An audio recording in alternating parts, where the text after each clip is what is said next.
Hoje é um dia muito especial para nós aqui do Universidade Aberta. Estamos estreando nosso novo cenário com novas cores, layout e até uma nova trilha. Tudo pensado com muito carinho e cuidado para tornar o programa ainda mais interessante para você. E para comemorar essa estreia, nós vamos falar hoje de um projeto que tem a cara de uma universidade comunitária como a UPF, o Projeto Rondon. Conhecido como uma sala de aula do tamanho do Brasil, em janeiro desse ano o projeto levou mais de 300 estudantes para o Piauí.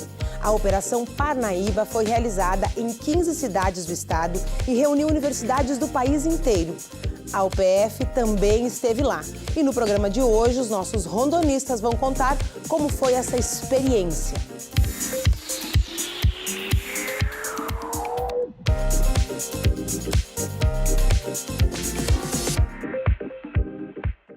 Não é nenhum exagero dizer que o Projeto Rondon é a maior sala de aula do Brasil. Imagine mais de 300 alunos e professores colocando em prática tudo o que aprenderam na teoria e muito mais. Também não é exagero afirmar que o projeto transforma realidades.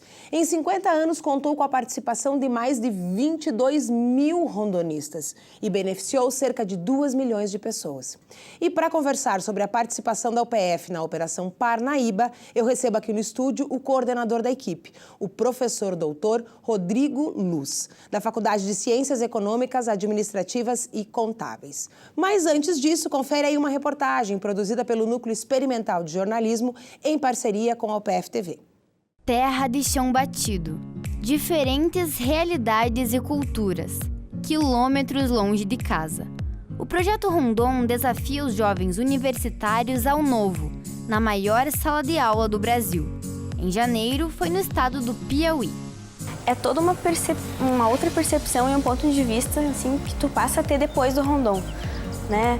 Parece clichê a gente falar assim, dar valor para as coisas, mas é realmente tu poder ver assim que a tua realidade é uma coisa, a realidade de lá é outra. Foram sementinhas assim que iam ligando as áreas, então falava um pouco de odontologia, mas fazendo um link com nutrição, com medicina. A gente fala de câncer bucal, de higiene, de cuidados.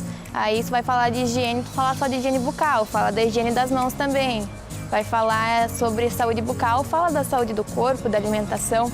Na bagagem de ida, a mala vai pesada, carregada de expectativas e vontade de aprender. Mas quando volta, o peso da bagagem é outro. A gente só podia levar 23 quilos na bagagem de ida, né? Mas com certeza o que a gente trouxe foi muito mais de 23 quilos junto da nossa bagagem. Foi uma bagagem cultural, né? Porque o Rondon é isso. Além de trazer benefícios para as comunidades visitadas, o Projeto Rondon trabalha com o sentido de responsabilidade social do jovem. As pessoas que voltaram do Rondon são diferentes daquelas que foram. Com certeza nós voltamos mais maduros, mais experientes, mais humanos. Vontade de mudar o mundo. Esse é o desejo dos rondonistas quando são apresentados ao projeto. Elisandro Bassin, estudante de pedagogia da UPF, sabe muito bem. Ele percebeu que é impossível mudar o mundo em apenas 20 dias, mas que é possível plantar para colher mais tarde. Então eu cheguei com vontade de querer mudar o mundo. E o Rondon ele te ensina que você não vai conseguir mudar, você vai conseguir plantar sementes. E essas sementes é que depois vai fazer diferença. Oi, professor Rodrigo. Olá, tudo bom? Tudo bem. Quase que eu vim com a minha amarelinha também. Bom, tu és rondonistas também, né? E dizem que uma vez rondonista... Sempre rondonista. Sempre rondonista. Professor, foram 3 operações até agora. Exato. Né? Qual é a maior experiência que tu traz na bagagem? 3 operações, 3 lugares muito diferentes do Brasil, né? 3 propostas diferentes, no fim das contas. Exatamente. Eu acho que cada operação a gente traz uma experiência diferente, porque as operações não são iguais, né? Mas a grande experiência, eu acho que é a troca de cultura e é você aprender a ser um cidadão, né? Porque nós vivemos numa sociedade, ou melhor, num estado privilegiado. E o Rondon proporciona que a gente conheça outras realidades, né? E eu acho que isso, a humildade que o Projeto Rondon te dá, é a maior experiência. Professor, quando se candidata para ir para o projeto, é um processo de edital, né? Existem 3 grupos. Que grupo nós fomos essa vez? Nós fomos com o Grupo A, que é o conjunto da saúde, né? Que é o conjunto Educação, Saúde, Direitos Humanos e Justiça. Né? Então, nós fomos com esse conjunto. Nós levamos aí 8 acadêmicos da área da saúde e educação, basicamente. Esse é um projeto do Ministério da Defesa, né? Em parceria com as Forças Armadas. E não tem um custo para o aluno ir, né? Não. Esse, como tu falaste, é um projeto do Ministério da Defesa, em conjunto com outros ministérios, né? E também em parceria com os governos estaduais e municipais. Então, hoje, o aluno ele não tem custo nenhum. O único custo que ele tem é o tempo que ele despende gratuitamente para o projeto. Mas o aluno ganha transporte, alimentação, todos os despesas são custeados. Mas ninguém vai lá para ficar em hotel, né, professor? Não é turismo, né? Realmente é uma imersão numa rotina de muito trabalho. Né? Que rotina é essa? Começando, geralmente os alunos acordam, alunos e professores, toda a equipe acorda por volta das 5 da manhã, e às 8 a gente já está em atividade, né? Como os municípios atendidos pelo Projeto Rondon são municípios que possuem um baixo IDH, um baixo índice de desenvolvimento também econômico, financeiro e humano, esses municípios têm muitas localidades rurais. Então, a gente tem que se deslocar da cidade até essas comunidades. Então, a cidade já é no interior do estado. Já é no interior do estado. E aí há um deslocamento ainda para mais dentro do interior. São 1 ou 2 horas de viagem, né, de ônibus por estradas de terra até chegar a essas comunidades. E lá os alunos, então, desenvolvem oficinas no turno da manhã, tarde e noite. Né? Professor, há um tempo atrás, lá final da década de 80, mais ou menos, o Projeto Rondon tem 2 fases no Brasil, existia uma perspectiva muito assistencialista e bem da área da saúde, né? O Rondon ia para dar atendimento médico para essas populações, essencialmente. Esse perfil mudou um pouco. Sim. Na realidade, antigamente se tinha essa visão assistencialista, onde o pessoal esperava os rondonistas para serem atendidos na questão odontológica, de saúde, né?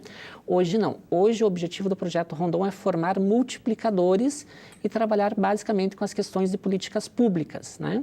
Então, hoje nós fomos para esse município no mês de janeiro, Morro do Chapéu do Piauí, e lá a gente trabalhou com vários agentes de saúde, né, na questão de formação. Então, como prevenir doenças, como atender a comunidade, fazer acolhimento, né? É formar multiplicadores para que eles possam repassar para as demais pessoas.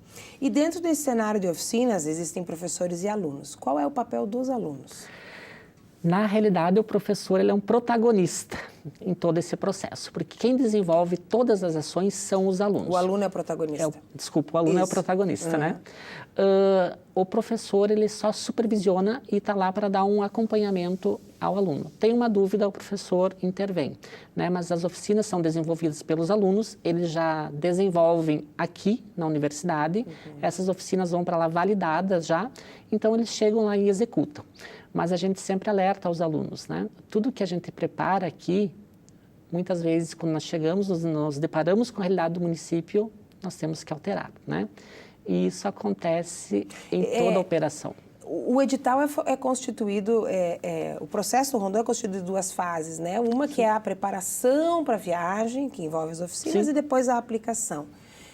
Nessa fase, existe um contato inicial do aluno com um diagnóstico do lugar onde ele vai atuar? Sim. Quando a universidade submete o projeto e esse projeto é aprovado pelo Ministério da Defesa, o professor coordenador ele realiza uma viagem precursora, né, até o município, onde este projeto submetido é avaliado e validado pelo município. Então, a gente levanta as demandas, né, numa viagem precursora e já traz essas demandas para a universidade. Com base nessas demandas, nós ajustamos o nosso plano de trabalho submetido previamente. Então, os alunos já têm a noção do que o espera no município. Mas a realidade é sempre diferente, né? Então, você chega lá, muitas vezes, vamos trabalhar com professores, mas aí a escola que estava agendada não tem um laboratório de informática para a gente trabalhar, né? Ou não tem, em nenhuma escola da cidade, possui um laboratório de informática, né? Então, a gente se depara com essas realidades. Então, nós temos que alterar a nossa programação, alterar a metodologia. E quando eu digo nós, são os alunos que têm que fazer isso, né? Então, para eles, isso é um aprendizado muito grande, né? A questão de se adaptar a novas realidades. Professor Rodrigo, quando eu fui para o Rondon, tinha algumas questões assim, que a gente ia preparado para fazer as oficinas e para formar multiplicadores, mas a comunidade estava esperando o atendimento. né? Vocês encontram isso ainda agora? Ainda encontramos, né? A gente faz um atendimento na questão de escuta. Nós escutamos e aí a gente repassa essas demandas para a secretaria responsável no município. Nós não podemos fazer assistencialismo, né? Mas o que a gente pode fazer é o processo de escuta. E, na realidade, essa comunidade ela tem uma necessidade de ser ouvida, né? Então, é o simples fato de você sentar e ouvir a história de vida dessas pessoas. Isso, para eles, já é muito. Já dá uma esperança. Exatamente, né? E além do suporte das oficinas, esse projeto leva algum outro tipo de financiamento para o município? Não. Não. É só a passagem dos rondonistas. Só a passagem, né? Como os alunos falaram agora no início, a gente planta uma sementinha, né? A gente leva ideias, né? Nós trabalhamos com projetos de captação de recursos que os municípios podem implantar. Nós trabalhamos com sugestões para a área da saúde, né? Por exemplo, implantação de um CAPS no município. Então, a gente vai plantando a semente e a gente espera que, no futuro, essa semente germine. Que ao sair, os multiplicadores sigam fazendo o trabalho Exatamente. descoberto. Já existe um outro edital? Ainda não, né? Essa semana o Ministério da Defesa assinou um convênio com o Estado do Paraná. Vai ser um pouco diferente. Geralmente as operações acontecem Norte e Nordeste. Então, para janeiro de 2020, a princípio é uma operação regional no Paraná. E na metade do ano não vai ter? Na metade do ano tem o Acre, a universidade, nós não vamos participar, né, nesta operação. Nessa operação. São 2 por ano, né? São 2 por ano. E essa que vai ser regional, nós estamos nos encaminhando para participar? Estamos nos encaminhando para participar. É sempre essas equipes de 8 alunos e 2 professores? Sempre. A universidade ela pode concorrer no conjunto A, que é Direitos Humanos, Justiça, Saúde e Educação, ou no conjunto B, Trabalho, Tecnologia e Renda e Comunicação, ou no conjunto C, que a gente chama de CONSOC, que é a Comunicação Social. Que é a cobertura jornalística de toda a operação. Exatamente. Né? Bom, nós vamos fazer um rápido intervalo, mas não saia daí, porque nós voltamos já já.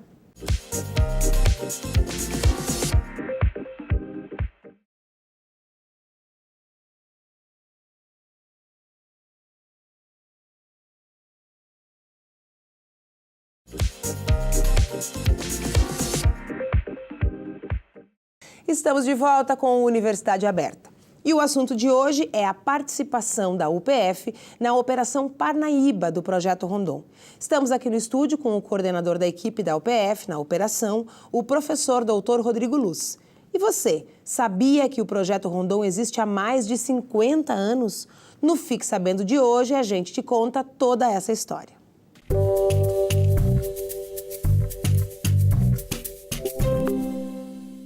Você sabe o que é o Projeto Rondon? Ele iniciou lá em 1966, com o objetivo de levar a juventude universitária a conhecer a realidade brasileira. Coordenado pelo Ministério da Defesa, o Projeto Rondon tem como foco desenvolver ações que tragam benefícios para as comunidades e reforçar nos universitários o sentido da responsabilidade social. Com 82 operações realizadas até hoje, a primeira missão foi em 1967, no estado de Rondônia. O nome Projeto Rondon foi criado em homenagem ao Marechal Cândido Mariano da Silva Rondon, bandeirante do século XX. Professor Rodrigo, quais as oficinas que a universidade ofereceu nesse momento, nessa operação, né? E como é que elas repercutiram? A universidade, nessa operação Parnaíba, no município de Morro do Chapéu do Piauí, nós oferecemos 40 oficinas. Nossa! Né? Então, foram oficinas na área de saúde, basicamente com a questão de formação e capacitação de agentes comunitários de saúde, a questão de prevenção de doenças. Atenção básica. Atenção básica, né? Trabalhamos com, principalmente, drogadição, né? Que era uma demanda do município, porque a gente abordasse essa temática com os agentes comunitários e com as famílias. Nós trabalhamos na área da educação com a formação continuada para professores. Então, foi um curso de formação continuada de 40 horas, com diversos temas trabalhados. Na questão de direitos humanos e justiça, nós trabalhamos com a questão da cidadania. Nós fizemos a cartilha da cidadania e a árvore da cidadania, que ficou no município. Na área de cultura, a gente trabalhou basicamente com dança e artesanato. né? E o que a gente pode dizer que foi legal desta operação também é a questão do trabalho em equipe com a outra universidade, a nossa co-irmã, né? Que era a Uniararas de São Paulo. Então, nós conseguimos... Em cada município ficam 2 instituições, Ficam né? 2 Duas instituições. equipes. Então, os rondonistas da UPF fizeram oficinas em conjunto com os rondonistas da Uniararas. Então, os nossos alunos também participaram das oficinas do Conjunto B e os alunos da Uniararas participaram das nossas oficinas. Então, podemos dizer assim que não foram só as 40 oficinas que os rondonistas da UPF fizeram, nós fizemos muito mais, porque a gente trabalhou em conjunto com a Uniararas. Essa integração das áreas, das diferentes áreas, das diferentes universidades, também é uma das grandes experiências que o rondonista traz, né? Exatamente. Porque nós ficamos 20 dias nessa operação, convivendo manhã, tarde e noite, 24 horas por dia, né? Com todas aquelas pessoas. Com todas aquelas pessoas, são 20 pessoas no município, mais o militar que acompanha, então 21.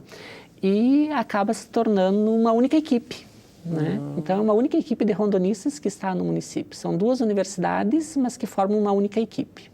E dessas oficinas e dessas diferentes áreas, qual que foi aquela que teve um apelo maior, que o município se engajou e participou de uma maneira mais presente e atenta? Foi na área da saúde, né? A área da saúde, o município, ele tinha uma demanda muito grande, né?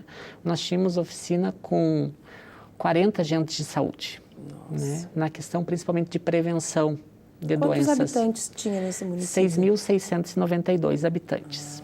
Né? Então, foram atendidas diretamente pela Universidade de Passo Fundo 686 pessoas foram atendidas, o que dá quase 20%, dá 10% da população.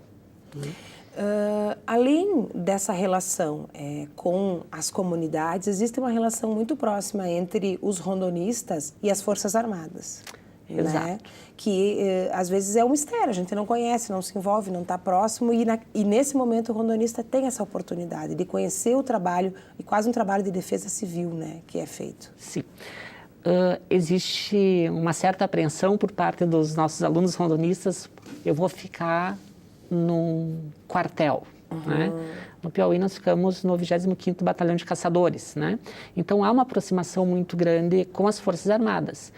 E a gente percebe quão importante é o papel dessas Forças Armadas, né? Especialmente nesses municípios. Especialmente nesses municípios, né? O papel que eles desempenham naquela região, né?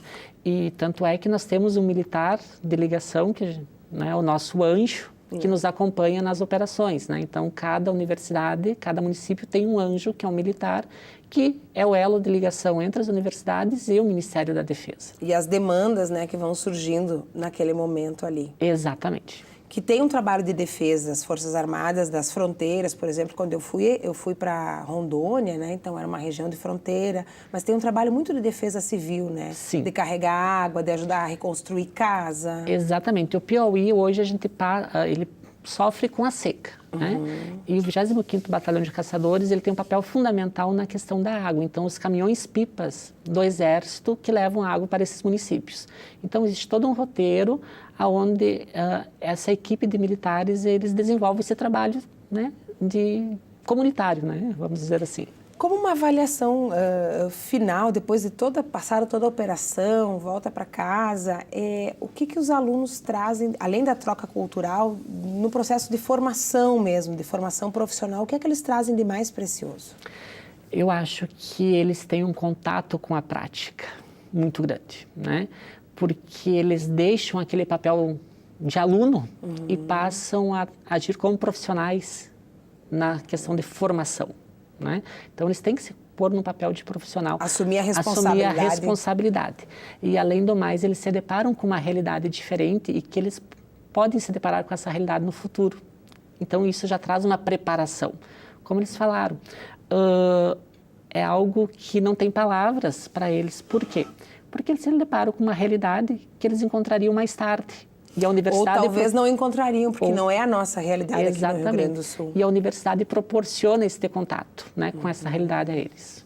Então, é realmente uma sala de aula a céu aberto, a maior, talvez, do Brasil. Exatamente. E como é um objetivo do Projeto Rondon, na realidade, é proporcionar ao acadêmico esta vivência prática em comunidades carentes, né? Que é trabalhar com essa questão de cidadania, né? O que é ser um cidadão. O que é ser um profissional cidadão e o que é possibilitar e dar instrumentos, ferramentas e discutir a cidadania com os outros. Né? Exatamente. Professor, muito obrigada pela presença. A gente deseja sorte nos próximos editais e que a UPF siga podendo participar desse projeto tão bacana. Eu que agradeço. Muito obrigado. E aí, você gostou do programa? Bom, pode conferir ele na íntegra no nosso canal do YouTube e a nossa reportagem no nosso site nextjor.com.br. Estaremos de volta na semana que vem. Eu espero você. Até lá!